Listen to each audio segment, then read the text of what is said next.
Hello my dear students. तो यकीनन आज का पेपर आपका बहुत अच्छा गया होगा। आरआरबी क्लर्क है इसलिए मैं नहीं बोल रहा हूँ, आपका प्रिपरेशन बहुत अच्छे से है, दैट्स व्हाई मैं ऐसे कह रहा हूँ। और मैं खुद अपने बच्चों के पेपर के ऊपर कॉन्फिडेंट हूँ कि भाई हमारे बच्चे कुछ ना कुछ तो भी अच्छा परफॉर्म करके ही आएंगे, चाहे आरआरबी क्लर्क हो या चाहे आरआरबी पीओ का पेपर हो। जैसे कि हिस्ट्री देखी गई है कि आरआरबी क्लर्क का जो कट ऑफ है वो नियर अबाउट गया हुआ है 70 के आसपास में। पिछला वाला जो था 71.25 था, उसके पहले वाला 68.75 था। तो इस बार भी अपन कंसिडर कर लेते हैं कि 70 के आसपास कट ऑफ रहने वाला है, ठीक है। बट चीजें कैसी होती है ना कि जो रीजनिंग सेक्शन है, रीजनिंग सेक्शन ही जो आपको बोला जाएगा वो स्कोरिंग बोला जाएगा, क्योंकि बच्चे जो है 25 मिनट या 20 या 22 मिनट में आउट ऑफ आउट मार्क ले लेते हैं। न्यूज तो अभी बहुत से बोल रहे हैं कि सर सेक्शनल टाइम वगैरह आया हुआ है करके, वहां पे वो टाइम पे देखा जाएगा गाइज। जब पेपर रहेगा तो आप डिसाइड कर लेना। 25 मिनट अगर आपको नोटिफिकेशन में पहले ही दिख रहे होंगे, वहां पे पेपर चालू होने से पहले ही आपको दिखता है कि रीजनिंग के 40 क्वेश्चन और टाइम है या सेक्शनल टाइम है या कॉम्पोजिट टाइम है, वो चेक कर लेना वहां पे। हालांकि नोटिफिकेशन में तो ऐसा कुछ दिया गया नहीं है कि सेक्शनल टाइम रहेगा करके, बट स्टिल ठीक है ना, जो भी चीजें वो बाद में देखो, अभी के लिए बस प्रिपरेशन जारी रखो, कंफ्यूज मत होना, ठीक है। सो आते हैं पहले क्वेश्चन के ऊपर। So first question was the direction. अब मेरे जो पीपीटी दिख रही है आपको सामने में, या फिर मेरे जो क्वेश्चंस दिख रहे हैं वो शफल रहते हैं हमारे पेपर की।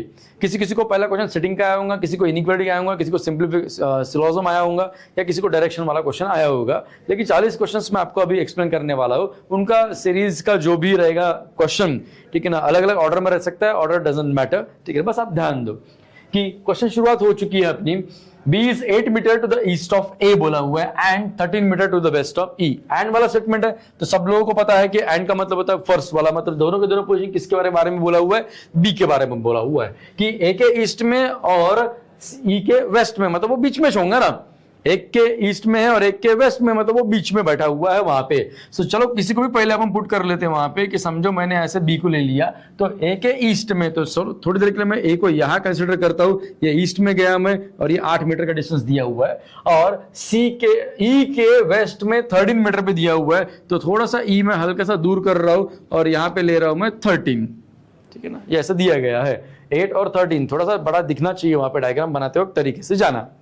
Next, D is 6 metres to the north of B बोला हुआ है कि B के 6 मीटर नॉर्थ में कौन दिया हुआ है, D दिया हुआ है, एंड मतलब और पहले वाले की बातें चालू है, D की बात चालू है। D is 12 metres to the north of C बोला हुआ है, इसके भी नॉर्थ में है, C के भी नॉर्थ में है, लेकिन C के कितने नॉर्थ में बोला गया है, वो 12 मीटर्स, यानी कि 6 + 6 12 मीटर पे वो दिखना चाहिए। नेक्स्ट वाला क्या दिया हुआ है, C is 7 metre to the west of F बोला हुआ है। ध्यान से देखो वो क्वेश्चन में क्या बोला हुआ है कि F के वेस्ट में ये होगा आपका F, यहां पे ये होगा वेस्ट का डायरेक्शन, और दोनों के बीच का डिस्टेंस कितना दिया हुआ है, 7 दिया हुआ है। ये 13 है, ये 7 है, दैट मींस अगर मैं ये ट्रेसिंग मार्क कर देता हूं तो ये हो जाएगा आपका 6, ये हो जाएगा आपका 7, और बचा हुआ 7 + 6 13 बनता है। ट्रेसिंग्स मार्क करते रहो, आपको आगे क्वेश्चन के लिए हमेशा काम में आते रहेगा। नेक्स्ट, पहला क्वेश्चन क्या दिया हुआ है, in which direction is F with respect to A। A से F की तरफ जाओगे, डायरेक्शन कौन सा मार्क होता है बताओ मुझे। A से F की तरफ में ऐसा डायरेक्शन आ रहा है, वहां पे थोड़ी देर के लिए मैं इसका कलर चेंज कर देता हूं, यहां ब्लू कर देता हूं। अब A से F जा रहा है ऐसे वाला, तो ये डायरेक्शन कौन सा वाला आपका वाला, साउथ ईस्ट वाला डायरेक्शन बन जाएगा। उसके बाद what is the minimum distance between AC। मैं हमेशा बच्चों को पढ़ाता हूं the minimum distance between any 2 points is nothing but the straight line joining that 2 points. और स्ट्रेट लाइन मतलब यहां पे बना हुआ आपका राइट एंगल ट्रायंगल बना हुआ है, और अगर ये 8 है ये 6 है, तो सबको पहले से लिख के दिया हुआ ये कितना होगा, 10, ट्रिपलेट है 6 8 10, रटा मारो तुरंत आंसर टिक कर देना वहां पे। यहां बातों बातों में मेरे लिए तो देखिए आप कम से कम मेरे को 10 सेकंड तो भी लग रहे सोचने के लिए, हमारे बच्चे 6 8 दिखाने की 10 टिक कर देते वहां पे तुरंत 5 सेकंड के अंदर में।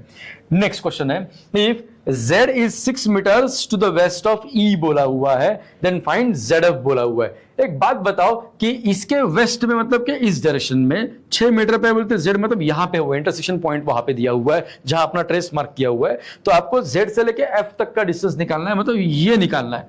और ये अपन ने अभी मार्क किया हुआ है, ये कितना मार्क किया हुआ है, 6 मार्क्स किया हुआ है, क्योंकि ये जो है एक क्वाड्रिलेटरल बन रहा है, रेक्टेंगल बन रहा है, 7 7 तो अपोजिट साइड 6 6 भी सेम होता है, 6 मीटर मतलब फर्स्ट वाला आंसर इसका सही रहेगा। एंड लास्ट क्वेश्चन का क्या दिया हुआ है, what is the minimum distance between EF। ई और एफ के बीच का मिनिमम डिस्टेंस निकालना है और मैंने सारे ऑप्शन देख लिए पॉइंट में दिए हुए हैं। तो पहले तो आप चेक करो कि ये ई एफ डिस्टेंस है कितना, इतना है। ये साइड कितनी है आपकी 6 है, ये साइड कितनी है 6 है। तो मैंने हमेशा पढ़ाया हुआ है अगर दो साइड x x अगर सेम होता है तो उसका मिनिमम डिस्टेंस कितना होता है x√2 होता है। राइट नाउ x की वैल्यू कितनी है 6 है, तो 6√2 आंसर रहेगा। 6√2 ऑप्शन में नहीं है, नन ऑफ दिस टिक मत कर देना। √2 का वैल्यू सब लोगों को पता होता है और वो कितना होता है 1.414। मैथ भी स्ट्रांग होना चाहिए गाइस, आरआरबी क्लर्क के लिए जा रहे हैं वहां पे, तो √2 का वैल्यू कितना होता है 1.414। एंड मुझे बताओ 14 6 कितना होता है 84, यानी कि 84 सेम आने वाला है ना। यहाँ पे 14 दिख रहा है ना वहां पे, यानी कि आंसर विल बी 8.484 वहां पे। नेक्स्ट क्वेश्चन के ऊपर आते हैं। अगला आया हुआ है जंबल्ड कोडिंग का। जंबल्ड कोडिंग जो रहते हैं वो इंपॉर्टेंट क्वेश्चन है और हर एग्जाम में आते ही है। लोग इसको चाइनीज कोडिंग भी बोलते हैं या शफल कोडिंग भी बोलते हैं, अलग अलग नाम से ये फेमस है।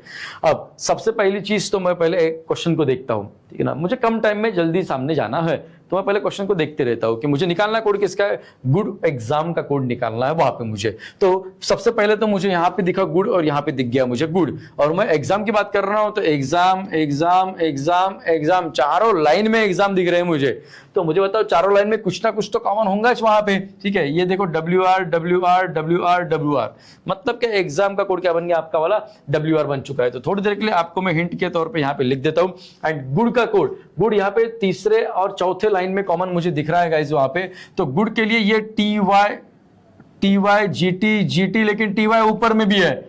तो मुझे बताओ कि यहाँ पे जो है ऊपर में कहीं भी गुड है क्या, नहीं है। यानी कि गुड के लिए इन दोनों वाला कॉमन जो है वो है GT वाला, ठीक है ना। तो GT इसका कोड आया था और WR इसका कोड आया था। चेक करो कहाँ दिख रहा है और उसको टिक कर दो GT WR को, ठीक है। लेट्स सॉल्व गाइस आगे। अब मुझे बताओ उसने क्या दिया हुआ है, नाइस का कोड दिया हुआ है ZX।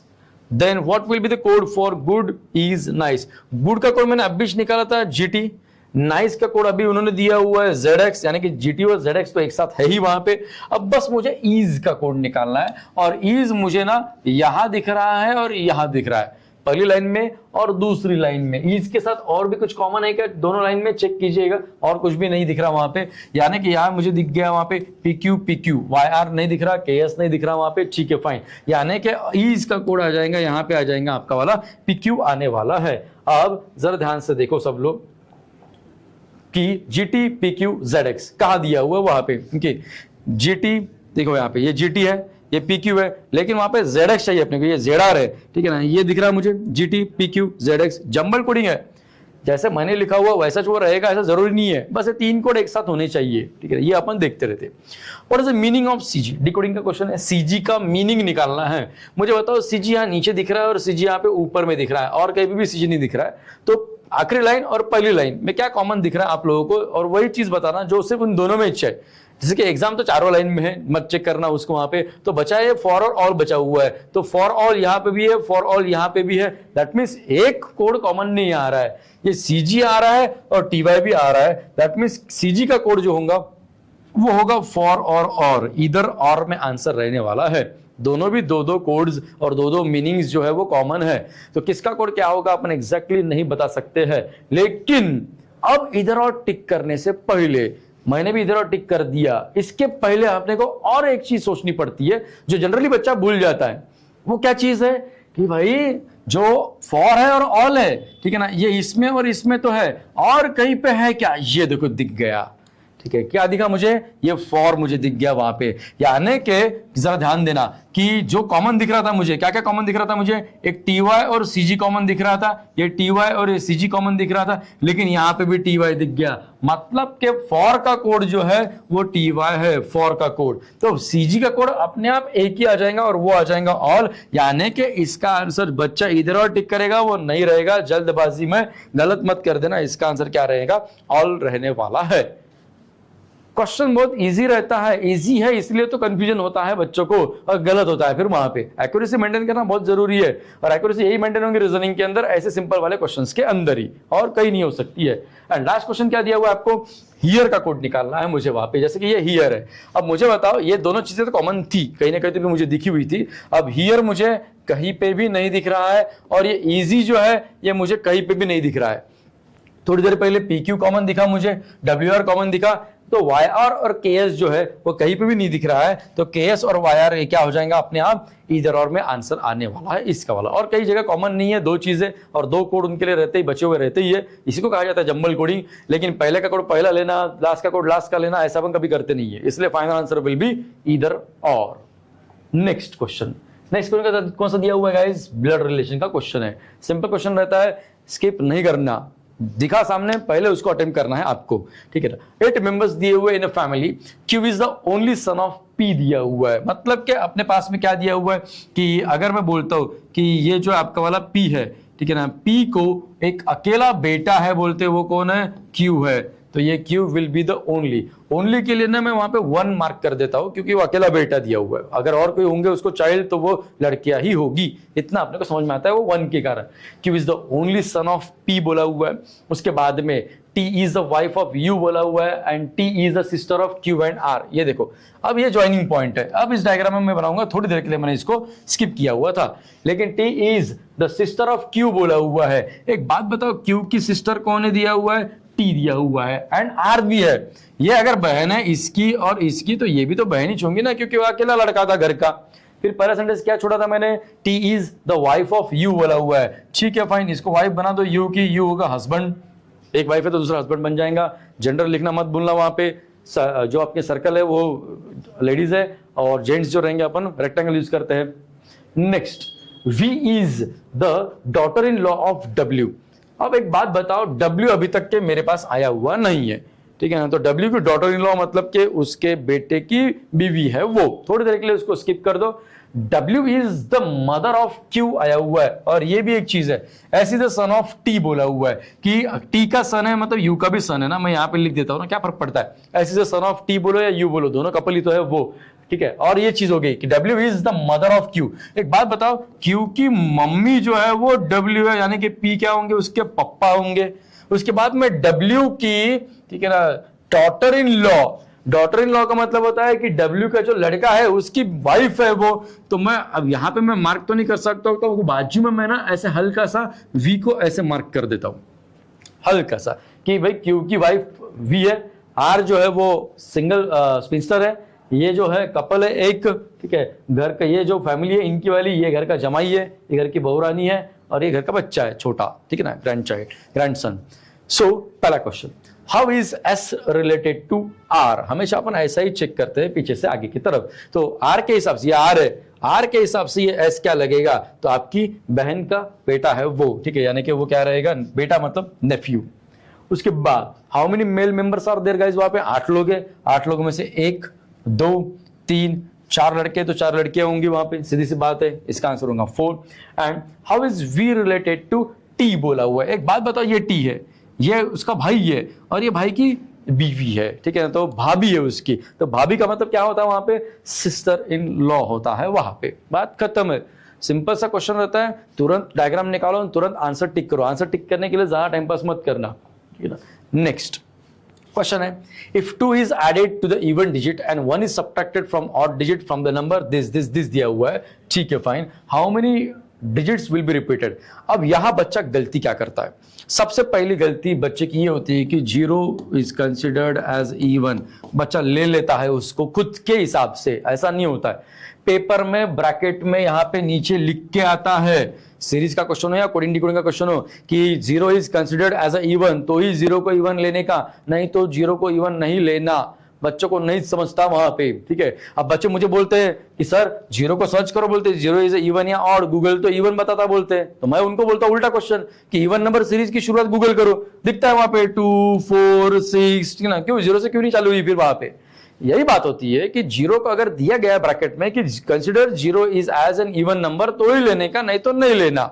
तो यहां पे बच्चों की बहुत सी गलती हो चुकी होंगी कि उन्होंने खुद के हिसाब से 0 ले लिया इवन नंबर, तो ऐसा नहीं करना कभी, ठीक है। मुझे बताओ, 2 is added to the even digit बोला हुआ है, यहाँ पे इवन डिजिट मिल रहे मुझे, ये होगा 4, ये होगा 6, ये होगा 8, 0 को नहीं करना, दिया नहीं है मैंने, जानबूझ के निकाल दिया वहां से, ठीक है। And next, 1 is subtracted from odd digit, ठीक है ना, हर ऑड डिजिट से 1 माइनस करो बोलते हैं, यानी कि 3 की जगह क्या हो गया 2, 7 की जगह 6 होगा, 9 की जगह 8 और 1 की जगह 0। How many digits will be repeated बोला हुआ है, कितने डिजिट रिपीट होने वाले हैं वहां पे, मुझे ये 6 दिख रहा है, ये 8 दिख रहा है, ये 0 दिख रहा है, 2 4 अलग है, आंसर विल बी तीसरा। छोटी छोटी सी सिली मिस्टेक ही हो सकती है आपसे, और कुछ मेरी कोई एक्सपेक्टेशन वैसी है ही नहीं आप लोगों से कि आप लोगों ने ये सिली मिस्टेक करना चाहिए, लेकिन कैसा होता है ना, ध्यान नहीं रहता अपना वाला, सिंपल क्वेश्चन अपन मान लेते हैं और कॉन्फिडेंस में चले जाते हैं, उसके कारण सिली मिस्टेक ही होंगी और कुछ नहीं हो सकता है, ये बात याद रखना। आप गलती, हमारा बच्चा गलती नहीं कर सकता ये हमें पता है, क्योंकि अपन इतनी प्रैक्टिस ही करवाते हैं ना सभी लोग सभी चीजों की, लेकिन हल्की सी कहीं ना कहीं तो भी गलती किसी से भी हो सकती है, इंसान है अपन, ठीक है। लेट्स सो आगे, if all the letters are arranged alphabetically in the word carefully, ठीक है, थोड़ी देर के लिए मैं आपके लिए ना एक वर्ड लिख रहा हूं ये वाला, ताकि आपको अच्छे से समझ में आ जाएगा, LLY, ठीक है। अब सारे के सारे अल्फाबेट को उसने क्या बोला हुआ है कि अल्फाबेटिकली अरेंज करो बोलते, पहले नहीं करना, पहले कभी नहीं करना, पहले क्वेश्चन को पूरा अच्छे से पढ़ लो। Then change consonants are change to the previous letter and vowels are change to the next letter, which letter will be fourth to the left of 8th letter from the left end. मैंने बच्चों को पढ़ाया हुआ है, मेरे short tricks आपको पता होंगे ना AMS के, तो लेफ्ट सब्ट्रैक्शन 8 में से 4 गया, चौथा एलिमेंट निकालना आपको, वो भी कहां से, लेफ्ट एंड से। एक बात बताओ, लेफ्ट हैंड से चौथा एलिमेंट निकालना है तो मैं जब अल्फाबेटिकल लगाऊंगा तो मैं चौथे पे ध्यान दूंगा ना, पूरे के पूरे वर्ड को अल्फाबेटिकल लगाने की क्या जरूरत है, वहां पे जिस चीज के ऊपर अपना फोकस है बस वही चीज सॉल्व करो, बाकी का कुछ मत करो। तो अल्फाबेटिकली मुझे बताओ सबसे पहले कौन आने वाला है, ए आने वाला है, ये गया, उसके बाद में देखो यहाँ पे सी आने वाला है, ये भी गया, उसके बाद ये ई है, और ई के बाद में आपका वाला क्या है, एफ है। अल्फाबेटिकल लगाया, एफ क्या चीज है, कॉन्सोनेंट है, कॉन्सोनेंट को क्या करना है आपको, प्रीवियस में लेके जाना है, तो ये अंडरलाइन था और ये एफ था, ये एफ है, ठीक है, और एफ के पहले कौन आएगा, ई विल बी योर आंसर, बात खत्म है। बच्चों ने, मेजॉरिटी बच्चों ने उसको पूरा पहले अरेंज किया होगा, फिर चेंजेस किए होंगे, फिर उसको चौथा एलिमेंट क्या मिल रहा है भाई, लेफ्ट हैंड से ई मिल रहा है, हाँ तो ई टिक किया होगा, नहीं ऐसा कभी नहीं करने का।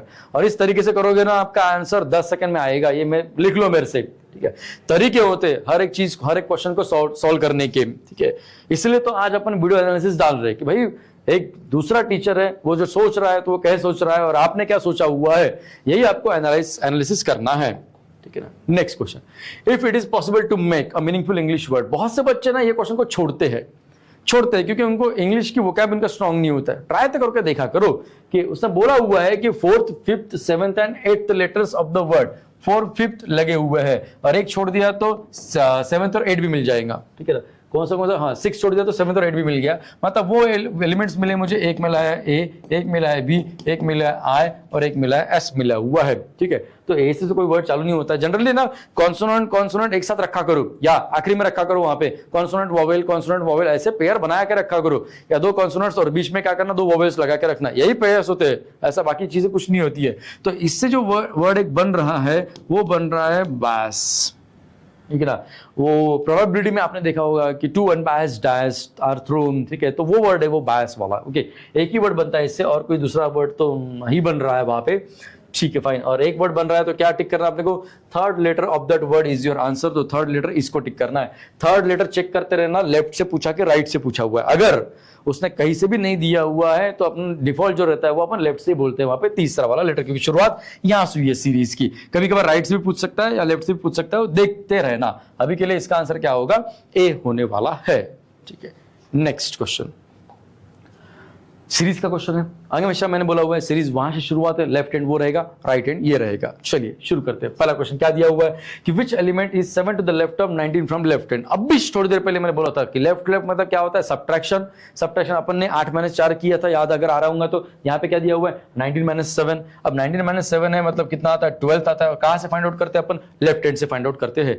ये जो मैं बात कर रहा हूं आपके साथ में, ठीक है ना, अभी तक क्या अपन ने बैचेस में इतनी चीजें पड़ी हुई है तो ये रट्टा हो जाती है बच्चों को। With in a fraction of seconds आप लोग निकालते हो। यहाँ मेरी बातें बहुत ज्यादा हो जाती है, उतने टाइम में अपन 2 क्वेश्चन खत्म भी कर सकते थे, लेकिन मुझे खत्म नहीं करना है। पेपर मुझे नहीं देना है, पेपर आपको देना है, ठीक है। या फिर मैं सिर्फ यहाँ पेपर देने के लिए नहीं है, आपको समझाने के लिए आया हो। तो लेफ्ट सब्ट्रैक्शन 19 में से 7 गया, 12th element from the left hand क्या होगा। और यहाँ पे ग्रुप में फाइंड आउट किया करो ऐसे वाले, ठीक है ना, ग्रुप में काउंटिंग किया करो। वहां पे 1 2 3 4 12 तक के मत जाया करो। आंसर विल बी टी, बात खत्म, ठीक है। नेक्स्ट क्वेश्चन देखो, which element is in between the elements, those are 3rd from the left and 6th from the right. मैं बच्चों को हमेशा क्या बोलता हूँ कि पहले जो टोटल नंबर ऑफ एलिमेंट्स है ना वो बच्चे अपने काउंट कर लेते हैं। जैसे कि ये 12 एलिमेंट्स हो चुके हैं, ठीक है, नेक्स्ट वहां पे ये 4 है और नेक्स्ट 4 है और ये 3 है, मतलब टोटल एलिमेंट कितने आपके 23। अब 23 में से इधर से तीसरा और इधर से छठवां एलिमेंट के बीच में कौन है ऐसा पूछ रहा है। अरे जब बात बोल रहा है कि इसके और इसके बीच में कौन है तो इनको हटाओ ना वहां से, सीधी सी बात है ना, बिटवीन बोला ना उसने, तो ये 6 को और ये 3 को हटाओ 23 में से, कितना हो जाएगा, 23 में से 3 गया 20, 20 में 6 गया 14, 14 एलिमेंट का सेंटर निकलता नहीं, लिख लो मेरे से, answer will B can not be determined. बात खत्म है।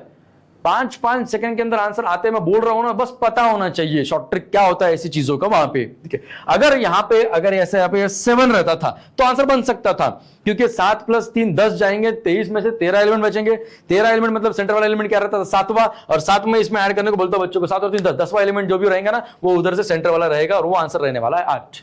अगर यहाँ पे 7 रहता था तो की बात है। शॉर्ट ट्रिक अगर वापस से एक बार देखनी हो तो आप वापस से रिवर्स जा सकते हो, ठीक है, थोड़े से सेकंड्स पीछे पीछे जाओ और चेक करो मैं वहां पे क्या कर रहा हूं। वहां पे सेंटर फाइंड आउट कर रहा हूं मैं बच्चे सेंटर कैसे फाइंड आउट करते हैं मुझे पता है।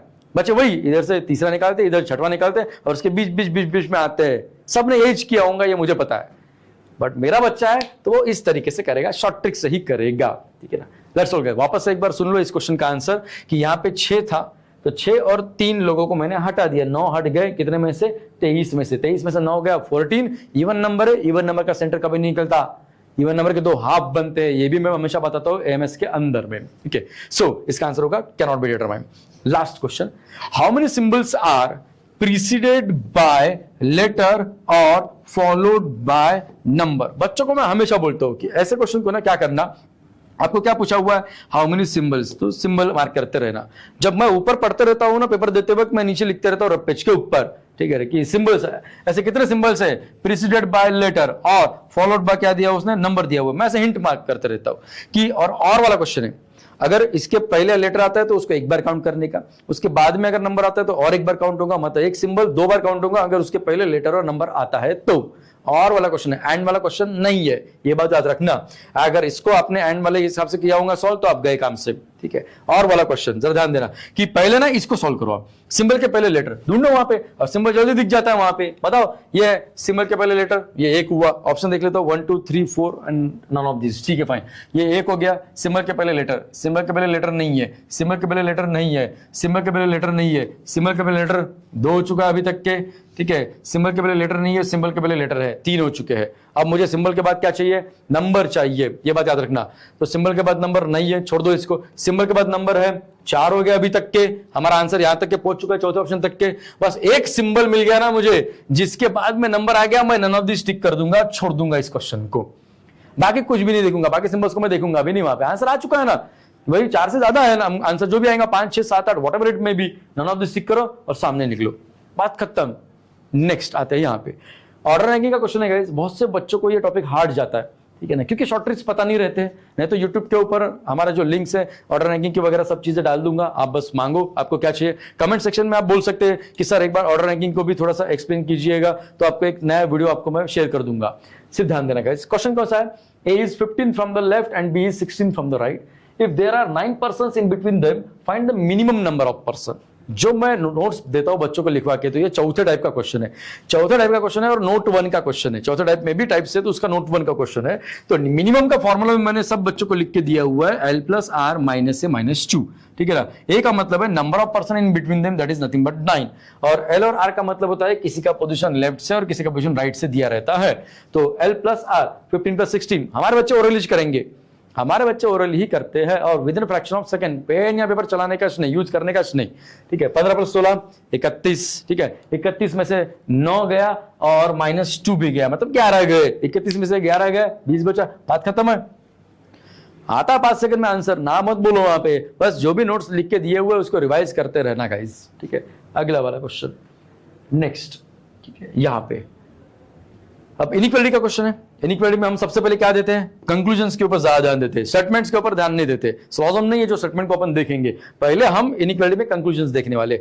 T is greater than H, अब मुझे दिख रहा है T से लेके H तक के गाइस, मुझे बताओ ये क्या चीज है, ग्रेटर देन इक्वल टू, ये क्या चीज है, ग्रेटर देन। रूल नंबर 1 में जो मैं पढ़ाता हूं वो कि अगर इनडेफिनेट भी सिंबल है डेफिनेट भी सिंबल है तो उन दोनों के बीच में क्या होता है, डेफिनेट रिलेशनशिप होता है, यानी कि ये वाला आंसर क्या हो जाएगा, सही हो जाएगा।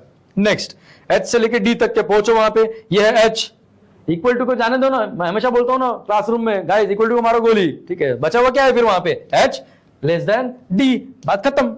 दोनों भी सही, दोनों भी सही मतलब आपको आंसर पता है कौन सा टिक करना होगा, बोथ फॉलोज, सारे के सारे ऑप्शंस देखो आपके सामने दिए हुए हैं, ठीक है ना, दोनों सही मतलब के बोथ फॉलोज टिक करना है आपको इसका आंसर।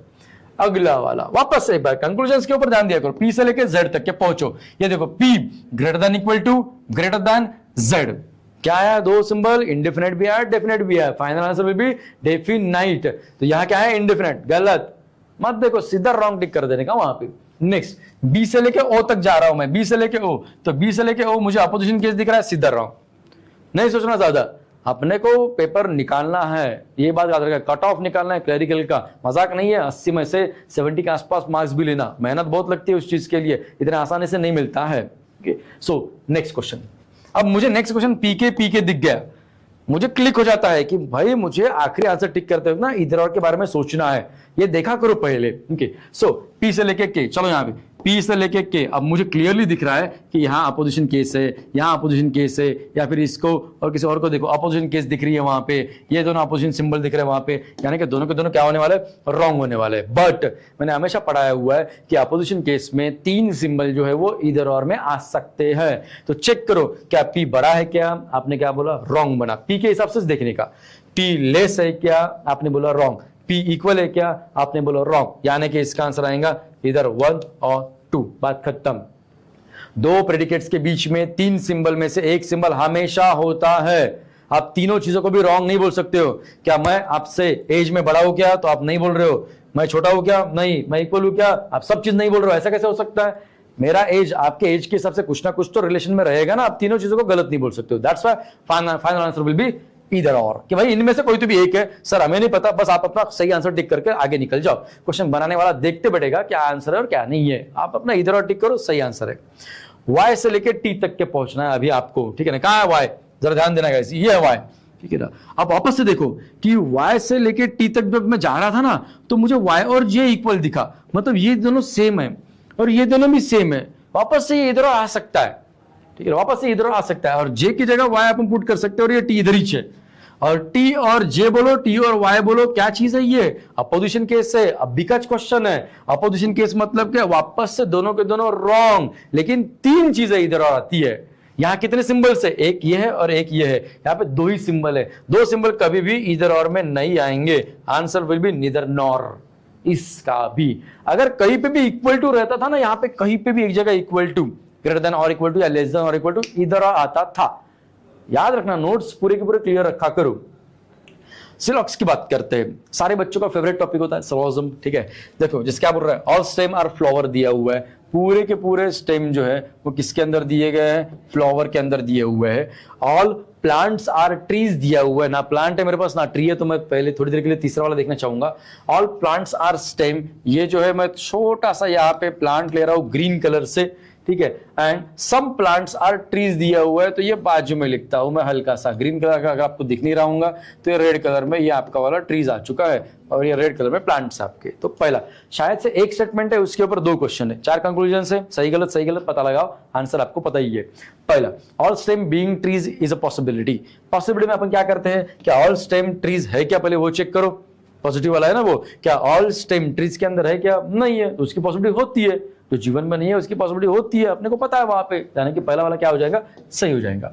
ऑल प्लांट्स फ्लावर है क्या, ऑल प्लांट्स जो है ये फ्लावर के अंदर है क्या, हाँ है, ऑल को लगता है वो छोटा होना चाहिए और नेक्स्ट वाला पार्ट जो बड़ा होना चाहिए, और वो क्लियरली है, फ्लावर के अंदर प्लांट्स मुझे दिख रहा है, ठीक है। Next conclusion, some trees are plants, ठीक है ना, एक बात बताओ, ये ट्री है ये प्लांट है, सम प्लांट्स आर ट्री है, तो सम ट्री आर प्लांट्स होगा ना वहां पे, देखने की क्या जरूरत है उसको, सही है। Some trees are not stem, some not है, सम नॉट मतलब आप क्या करते हो, ऑल करते हो, क्या ऑल ट्री जो है वो स्टेम के अंदर आ सकते हैं क्या, अरे डायग्राम पूरी पॉजिटिव है, कंक्लूजन निगेटिव है, सीधा रॉन्ग टिक करो ना वहां पे, इतना कुछ सोचने का नहीं, समझ लो, ठीक है ना। पहले वाले का आंसर आपका आएगा बोथ फॉलोज, और इसका आएगा ओनली 1 फॉलोज, ठीक है ना। नेक्स्ट अगला वाला, यहां पे भी एक क्वेश्चन है, एक स्टेटमेंट है और 2 क्वेश्चन आए उसके ऊपर। सम ट्रेन्स आर जेट, कि कुछ ट्रेन जो है वो क्या दिए हुए हैं, जेट दिए हुए। ऑल जेट्स आर स्कूटर दिया हुआ है, एंड नो बस इज ट्रेन दिया हुआ है, ऐसी डायग्राम है। ठीक है, let's solve guys. Conclusion number पहला, ठीक है, एटलीस्ट सम, ठीक है ना, थोड़ी देर के लिए एटलीस्ट को गायब करो। सम नॉट मतलब क्या होता है? ऑल। क्या ऑल जेट्स बसेस के अंदर जा सकते हैं क्या? तो ऑल जेट्स जो है वो बसेस के अंदर नहीं आ सकते। क्यों नहीं आ सकते? क्योंकि थोड़े से जेट जो है वो ट्रीज है और ट्री को जाना बस में मना है, रिस्ट्रिक्शन है। यानी कि कंक्लूजन क्या हो जाएगा? वो जो बोल रहा है वो सही बोल रहा है कि भाई कुछ जेट्स जो है वो जा ही नहीं सकते क्योंकि कुछ जेट जो है वो ट्रीज है, तो वो सही बोल रहा है। Next, no train is a bus. वहां पे अब ट्रेन और बस दोनों में नेगेटिव रिलेशन है तो नेगेटिव कंक्लूजन भी सही होगा ना वहां पे, सीधी सी बात है। ठीक है, ये दोनों के दोनों भी सही हो गए। नेक्स्ट ये वाला, सम जेट्स आर नॉट ट्रेन, यानी कि ऑल जेट ट्रेन हो सकते हैं क्या? अरे इसको और इसको दोनों की डायग्राम पॉजिटिव है। डायग्राम जब पॉजिटिव है, कंक्लूजन जब निगेटिव है, तो ये क्या हो जाएगा? सीधा सीधा रॉन्ग हो जाता है वहां पे। At least some trains are scooter, क्या कुछ ट्रेन जो है, ठीक है, ये देखो कुछ ट्रेन जो है वो स्कूटर है क्या? हाँ दिख रहा है, कुछ ट्रेन भाई स्कूटर है वहां पे, क्योंकि पूरे के पूरे जेट जो है वो स्कूटर के अंदर है और थोड़े से जेट ट्रीज है, यानी कि इनके बीच में इंटरसेक्शन मिल जाता है। 4 क्वेश्चन हो चुके, एक लास्ट क्वेश्चन बचाऊंगा सोलोजम का। ठीक है, जैसे कि no paper is a page बोला हुआ है। ठीक है, ये आपका वाला पेपर है और ये जो है वो क्या चाहिए बोलते, ये पेज नहीं चाहिए बोलते वहां पे। No pen is a page, यानी कि इधर में मैं पेन लिखता हूं, क्या फर्क पड़ता है? पेन पेज में नहीं जाएगा। सम पेंसिल्स आर पेपर, ये आपका वाला पेंसिल है। सम पेंसिल्स आर पेपर ऐसा बोला गया है, ठीक है ना। तो no paper is a pen. एक बात बताओ, इन दोनों में कोई निगेटिव रिलेशन है क्या? नहीं है, तो निगेटिव चीज सही कैसे होंगी? रॉन्ग हो जाएगी वहां पे, सीधा सीधा। ठीक है, नेक्स्ट वाला, सम पेंसिल्स आर नॉट पेजेस। वापस एक बार, सम नॉट है मतलब कि क्या होगा यहाँ पे? ऑल होगा। क्या ऑल पेंसिल पेजेस के अंदर आ सकते हैं क्या? पूरे के पूरे पेंसिल इस पेज के अंदर आ सकते हैं क्या? नहीं आ सकते। क्यों? क्योंकि पेंसिल्स का कुछ पार्ट जो है ना वो पेपर है। पेंसिल्स का कुछ पार्ट जो है क्या चीज है? वो पेपर है। और ये वाला पार्ट जो है पेपर, पेपर को जाना मना है। पेपर को जाना क्या है? वहां पे मना है। दैट मीन्स कि ये चीज क्या हो जाएंगी? सही हो जाएंगी।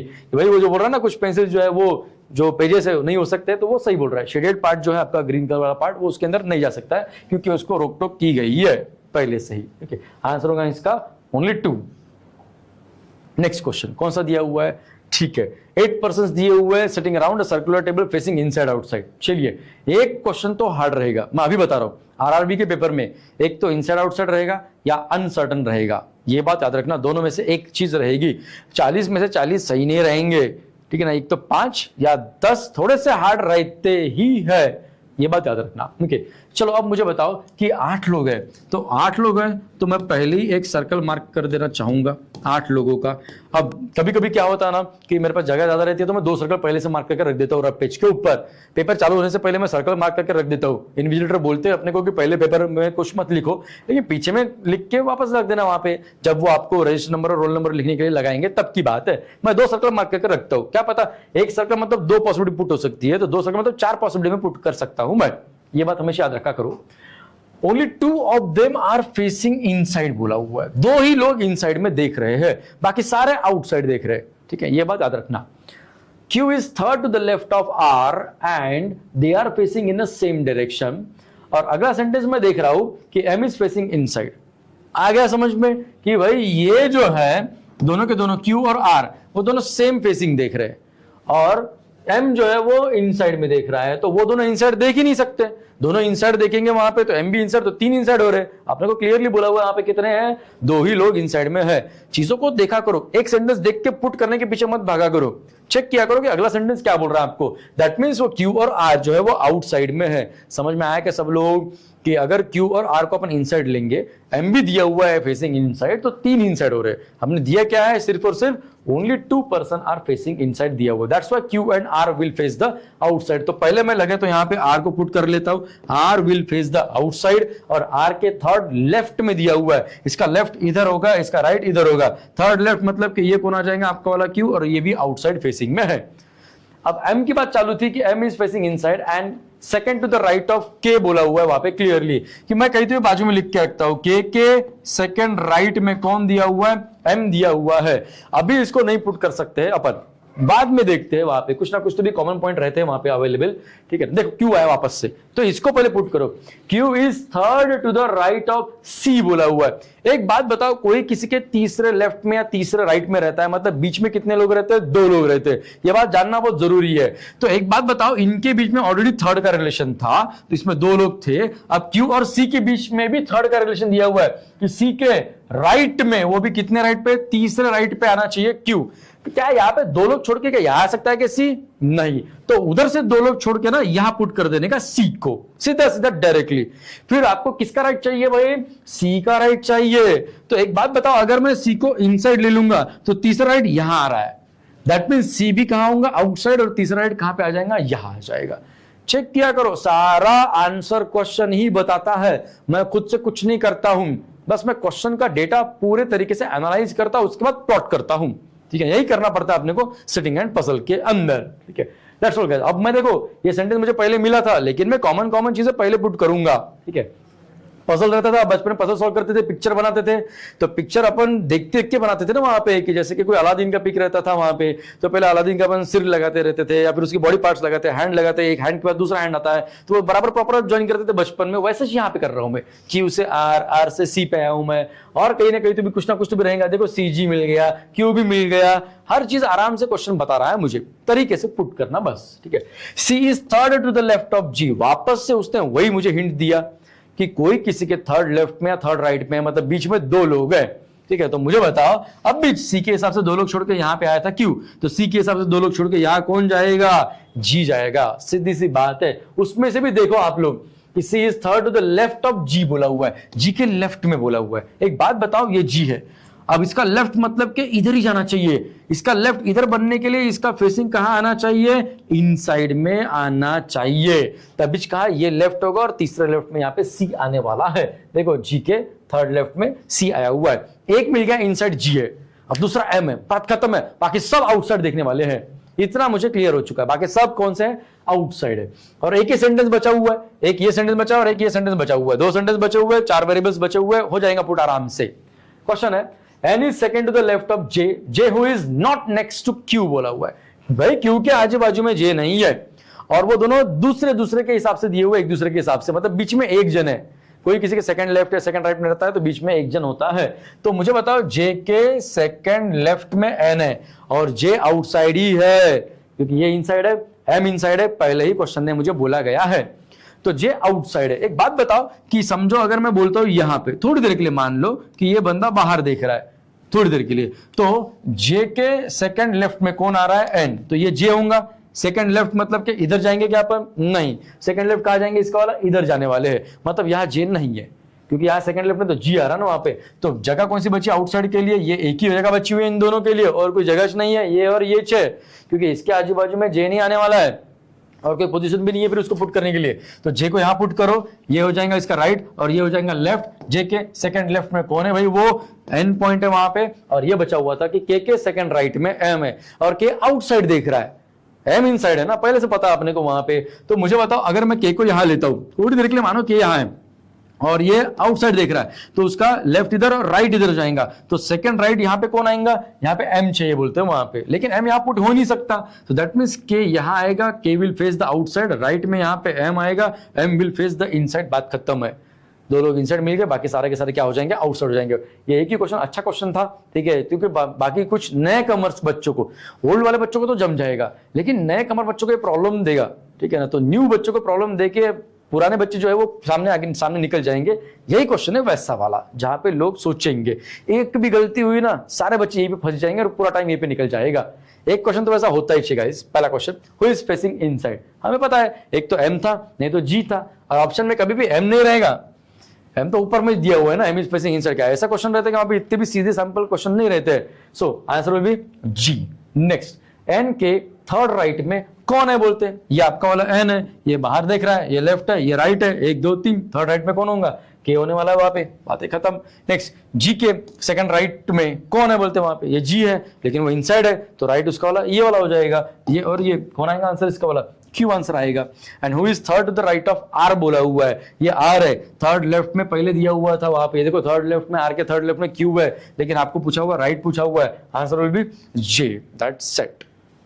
नेक्स्ट क्वेश्चन, अगला क्वेश्चन कौन सा आया हुआ है, how many pair or pairs of letter in the word school. मैं हमेशा बच्चों को बोलता हूं जहां पेयर देखा ना कि काउंटिंग चालू कर देने का, थोड़ी देर के लिए मैं उस वर्ड को बड़ा लिख रहा हूं आपके लिए, CHOOL, और बच्चा हमारा कैसे काउंट करता है, ऐसे ही तरीके से करने का हमेशा बोला। बच्चे नंबर लिखते हैं यहाँ पे, कुछ बच्चे नंबर से सॉल्व करते हैं, नंबर देते देते मेरा आधा क्वेश्चन खत्म हो जाएगा, पता भी नहीं चलेगा वहां पे। और हमारे बच्चे ऐसे जो जिस चीज में कम टाइम लग रहा है ना वही चीज यूज किया करो। लेट्स सॉल्व, यहाँ पे आते हैं STUVWX और फास्ट काउंट किया करो, ठीक है। फास्ट काउंट करना आपने को जरूरी है। वहां पे CDDFG नहीं मिला, HIJKOPQOP नहीं मिला, ठीक है ना। बच्चों को बोलता हूं फिर मैं रिवर्स में आ जाओ, या एक साथ फॉरवर्ड रिवर्स दोनों को भी चेक कर सकते हो आप लोग। तो फॉरवर्ड में कोई पेयर नहीं मिला मुझे, LMNOP नहीं मिला, OPQRS एक मिला, OPQRS OPQR HIJ, के बाद S के भी आतश नहीं है, आंसर विल बी 1। बात खत्म है।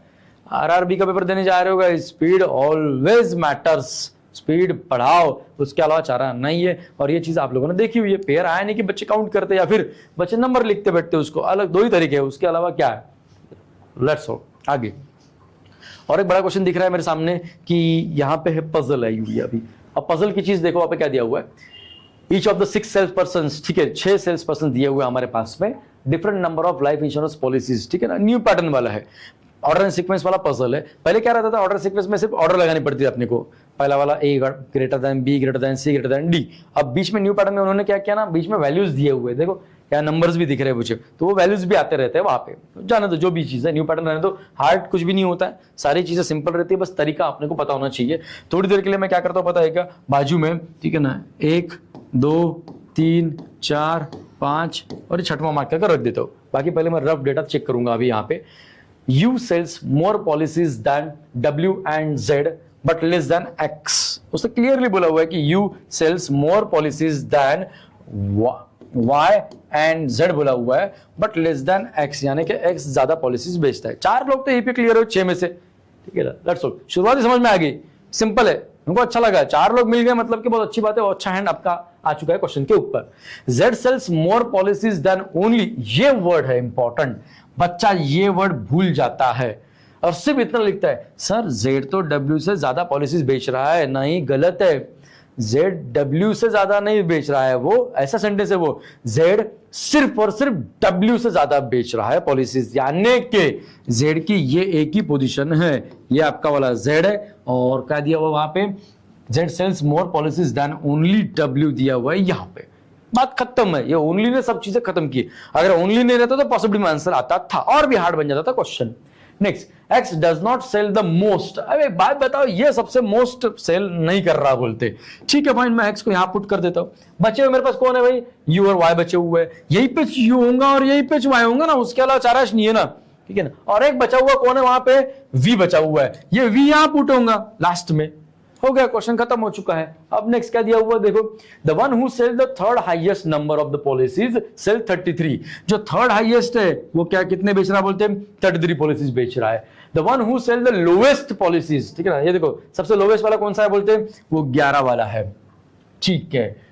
Y सेल्स 13 मोर पॉलिसीज देन W बोला गया है, यानी कि 11 + 13, ठीक है ना, वो 13 पॉलिसीज ज्यादा बेच रहा है बोलते हैं वहां पे, ठीक है। सो 11 + 13 कितना होने वाला है, ये 24 होने वाला है। और वो बात Y की हुई है, गलती से जल्दबाजी में Z के नीचे मत लिख देना, बच्चा वही करता है। ओके, सो डायग्राम बन चुकी है अभी, अब हम क्वेश्चन सॉल्व करेंगे।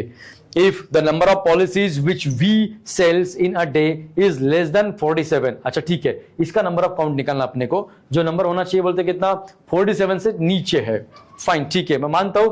समझो इसका वाला जो पॉलिसी नंबर रहेगा ना वो 46 के आसपास रहेगा, लास्ट वाले का, सबसे हाईएस्ट वाले का, बट जाने दो उसको। And is an odd number दिया हुआ है which is divisible by 3 but not 5। How many policies does he sell बोला हुआ है। अब सीधी सी बात है, एक बात बताओ मुझे कि आपको उसने बोला हुआ है कि वी जो सेल कर रहा है बोलते इज लेस देन 47, 47 से नीचे वाला नंबर चाहिए मुझे, वहां पे सारे नंबर 47 से नीचे है, ठीक है फाइन, ठीक है। 3 का मल्टीपल चाहिए, और एक बात 33 के ऊपर होना, 33 के ऊपर होना मतलब कि ये तो चीजें यहीं पे कट गई है, इन दोनों में से एक आंसर है। 3 से डिविजिबल चाहिए लेकिन 5 से डिविजिबल नहीं चाहिए, आंसर विल बी तीसरा वाला, बात खत्म। तरीके से चलो, आराम से चलो, आंसर मिल जाएगा। क्वेश्चन बड़ा दिखता है लेकिन रहता नहीं है, वो सिंपल रहता है। How many policies does Z possibly sell? Possibly की बात चालू है कि जेड ने भाई पॉसिबली कितना बेचे होंगे पॉलिसीज, पॉसिबली बता सकते हैं अपन, एग्जैक्टली नहीं बता सकते वहां पे। तो ऐसा नंबर बताओ जो 11 और 24 के बीच में होगा। 11 और 24 के बीच में कहा गया भाई, ये 19 वाला, बाकी नंबर तो 24 से बड़े ही दिख रहे हैं वहां पे 3, ठीक है, और एक तो 24 ही दिया हुआ है, तो answer will be the first one. And the last question क्या दिया हुआ है? Who amongst the following sell the second highest number of policies? क्या सोचना, वहां पे सीधा टिक कर देगा, सेकंड हाईएस्ट बोला वहां पे एक्स टिक कर दो। नेक्स्ट क्वेश्चन क्या दिया हुआ है देखो, क्वेश्चन 36 चल रहा है, मतलब क्या आखिरी क्वेश्चन होगा और कौन सा है? ये सेटिंग अरेंजमेंट का क्वेश्चन दिया हुआ है। ओके, सो देखते हैं, 2 से 3 क्वेश्चन दिखने वाले हैं आपके सामने में वहां पे, क्योंकि और 1-2 पजल तो रहेगी वहां पे। लेट्स सॉल्व गाइस, ठीक है, ये यहाँ दिया हुआ है 8 people ABCDEFGH are sitting around the straight line facing north, not necessarily in the same order, fine, ठीक है, अच्छी बात है।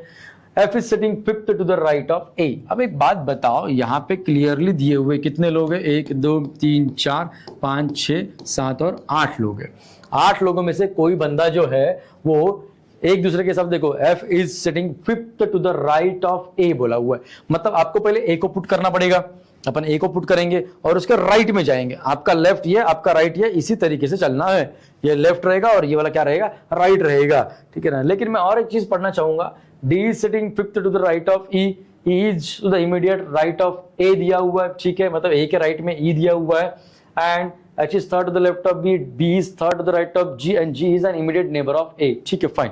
मैं सबसे पहली चीज मैं क्या ऑब्जर्व करता हूँ क्वेश्चन के अंदर में, जब रो वाला रहता है, किसी का पोजीशन एंड पॉइंट से दिया है क्या, पहले उसको पुट करना पड़ता है, यही शॉर्ट ट्रिक से जल्दी जल्दी क्वेश्चन बन जाता है वो, लेकिन ऐसा कुछ दिया नहीं है। चलो फिर यही सेंटेंस 5th वाला सेंटेंस ही लेना पड़ेगा अपने को, लार्जर गैप बीच में रहेगा वहां पे। और एक बात मैंने देखी यहाँ पे, ए का नेबर एक जी है और ए का नेबर ना ई है, यही पे कहते देखो, E is to the immediate right of A, यानी कि ए के राइट में ई बैठा हुआ है और ए का नेबर जी है, मतलब कि यही होगा ना, सीधी सी बात है। इतना मुझे समझ में आ चुका है, यानी कि एक ऑर्डर में नहीं है, इतनी बात मुझे समझ में आ चुकी है। तो ए जो है एक तो यहां हो सकता है, और 1 2 3 4 5वें राइट में कौन दिया हुआ है आपको? वहां पे एफ दिया हुआ है, ये वाला सेंटेंस आपका वाला एफ है। या ए जो है यहां हो सकता है, 1 2 3 4 5वें राइट में कौन आया हुआ? एफ आया हुआ है। एक ऑर्डर में हो ही नहीं सकता क्योंकि ए के 2 नेबर है।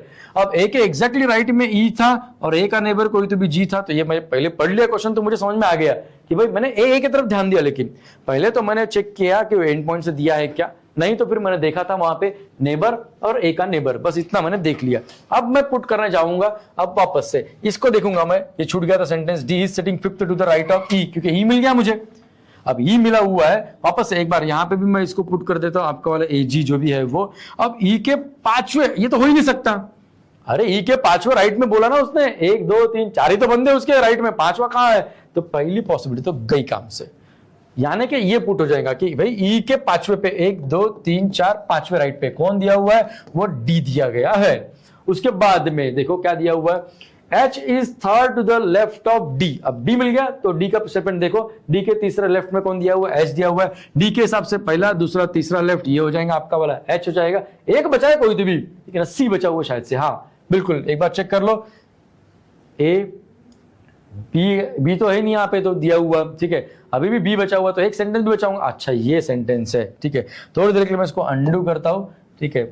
सो ये 2 सेंटेंस बचे हुए हैं, और सॉरी 2 पोजीशन बचे हुए हैं और एक सेंटेंस बचा हुआ है कि B is third to the right of G दिया हुआ है। एक मिनट, ये देखो जी है और थर्ड राइट मतलब 1 2 3, यहाँ बी है और बचा हुआ अब दिख रहा है मुझे सी बचा हुआ है यहाँ पे, हो गया बराबर, A B C D E F G, बिल्कुल अब हो चुके हैं बराबर पूरे के पूरे, ठीक है, और एच भी आ चुका है, 8 के 8 पुट हो चुके हैं।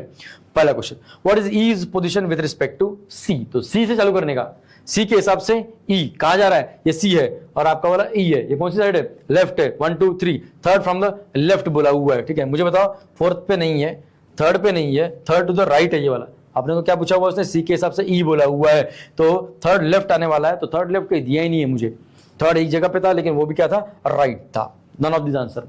Next, who is sitting to the right of the one who is sitting 6th from the right end in the above arrangement? एक बात बताओ, ये राइट एंड है, राइट एंड से 1 2 3 4 5 6वां ये बंदा है वो ई, ठीक है ना, ए नहीं, ये बंदा है वो ई बंदा। अब इसके थर्ड राइट में कौन बैठा हुआ है बोलते, ठीक है ना। तो थर्ड राइट मतलब के 1 2 3 आंसर होगा इसका वाला सी होगा। या आप अपनी वाली ट्रिक लगाओ वो एएमएस वाली।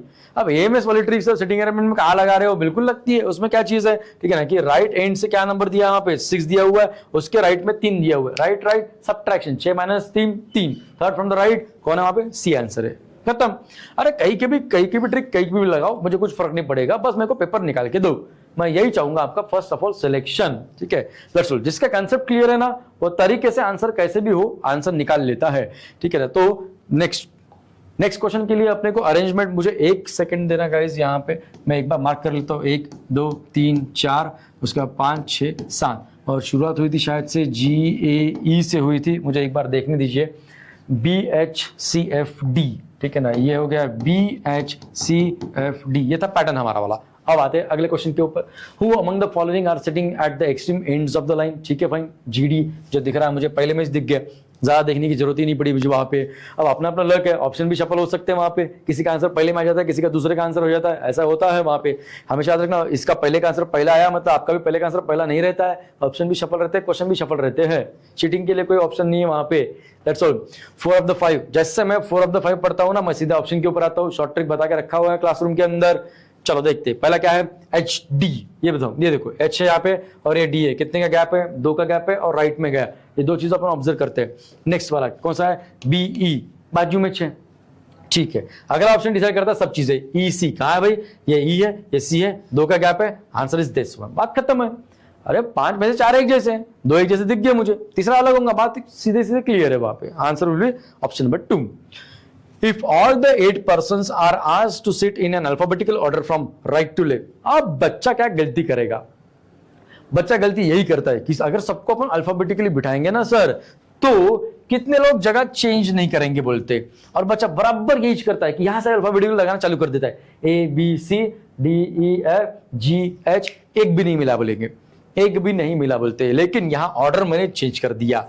ये ऑर्डर की तरफ ध्यान देना गाइस, कहां से कहां जाना है अपने को अल्फाबेटिकल लगाना है, सही है, लेकिन राइट से लेफ्ट की तरफ आना है, उल्टा लगाना है, ठीक है। यानी कि यहाँ पे कौन आएगा, ये आएगा आपका A, और जो बोलते हो वो वहां पे आता है कि चेक करना, A है क्या, A यहाँ पे नहीं है, B C बिल्कुल आया, C मतलब एक आंसर मिल चुका है, D E F G H, answer भी ओनली 1 वहां पे। सारे बच्चे नन टिक करेंगे, मेरे को पता है, जल्दबाजी में रहते हैं ना, ठीक है ना, कहाँ जाना है पता नहीं इनको इतनी जल्दी में वहां पे, या मैथ्स पे जाने की जल्दी रहती है उन लोगों को, ठीक है। सबकी स्ट्रेटेजी अलग अलग होती है अपनी RRB क्लर्क की, कुछ लोग 22 मिनट देते हैं और 22 मिनट में 40 क्वेश्चन करते हैं, बचे हुए 23 मिनट आप वहां देते हो, या सेक्शनल टाइमिंग आने दो, कुछ फर्क नहीं पड़ता है, 25 मिनट रहने दो वहां पे रीजनिंग के लिए, 15 मिनट में खत्म कर लूंगा मैं या हमारे बच्चे जो भी रहेंगे वो, 10 मिनट क्या करेंगे, फिर लॉस है, अभी कुछ नहीं कर सकते, सेक्शनल टाइमिंग आया तो दुआ करना कि सेक्शनल टाइमिंग नहीं है, कंपोजिट टाइम ही रहे, 15 मिनट में अपन रीजनिंग खत्म कर लेंगे, बाकी बच्चा पूरा टाइम मैथ्स के लिए रहेगा। तो शायद से ये लास्ट क्वेश्चन था 40 नंबर का क्वेश्चन गाइस, ठीक है। RRB क्लर्क और RRB PO, कल आपका RRB PO का पेपर रहेगा, ठीक है ना, तो वो सारे के सारे पेपर आप अच्छे से दो। 3 तारीख 4 तारीख या जो भी आपके अगस्त महीने में RRB क्लर्क है, RRB PO and IBPS clerk भी है, उन सारे एग्जाम्स के लिए अभी से मैं बोल रहा हूँ बेस्ट ऑफ लक, और RRB क्लर्क पेपर रहेगा हलवा, फिर दिखाइए आपका जलवा, ठीक है गाइस, मिलते हैं, thank you very much, thank you very much.